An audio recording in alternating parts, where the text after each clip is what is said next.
Let's take a look at some keys to victory for both teams in this ball game, and we'll begin with the New England Patriots. The obvious storyline here is that Brandon Cooks, the former New Orleans Saint, is returning to the Superdome where he lit up opposing defenses each and every Sunday. In this game against his former team, you would expect the Patriots to try to get him involved early. Last week we saw the Pats try to figure out how to incorporate Cooks into the flow of the game.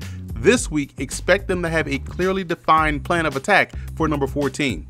And for that to happen, you're expecting the offensive coordinator, Josh McDaniels, to exploit voids in the Saints personnel. That may include throwing on first down when a Manti Te'o is in the game, or finding Devonta Harris in coverage on third downs and going that way. Those type of things could yield itself to the same level of production as the Vikings had against New Orleans. And the Patriots were worn down by the Kansas City Chiefs offensive line last week, and subsequently their running game had a ton of success. If they can't find better solutions in that department, they may actually force Sean Payton to stick to the run. The Pats do have the talent up front to be effective. Now it's all about execution.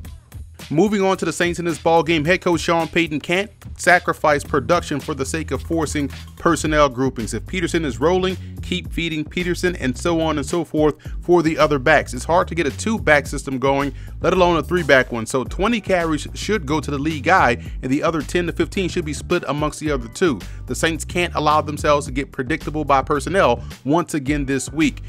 I didn't think the Saints defense played that bad, quite honestly, on Monday night overall. Third down defense is where they mainly struggled, but I was impressed with the versatility of the Saints within their front seven. For 3 quarters, they were gap sound and disciplined versus the run, and at times they showed the ability to affect the pocket in multiple ways. Obviously, improvement is needed on the back end, but from a 10,000 feet level, the versatility will be a positive thing moving forward, and they have to remain that way against a very versatile team, a very versatile offense, in New England. With the Saints offensive line being thin due to injuries, it wouldn't surprise me to see 2 or even 3 tight end sets this week versus the Patriots, or more of those this week versus New England. The Saints have to be able to protect Drew Brees, who was under duress a lot during the Vikings game, and if that means going to more 12 or 13 personnel to get the job done, then so be it. Until they get healthier and more consistent in the trenches, this may end up being the case moving forward.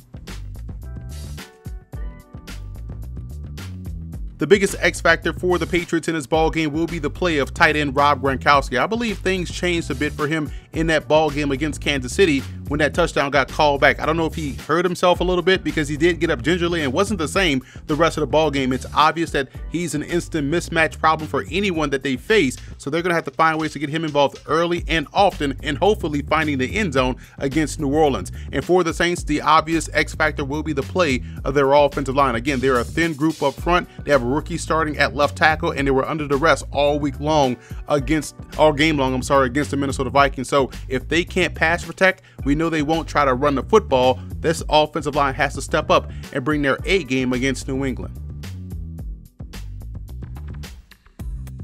I actually like the Saints in this ball game. I do think what will happen is that to protect Drew Brees, you'll see Sean Payton run the football a lot more in this ball game. So expect 20 carries for Mark Ingram, probably 15 to 20 for Adrian Peterson, and maybe 25 to 30 pass attempts for Drew Brees. So I do think they'll run the ball a little bit more, which will essentially shrink the ball game and put their aggressive attack style defense in position to make plays against Tom Brady. I don't think the Patriots right now, skill position wise, threaten the Saints enough to where you can be worried.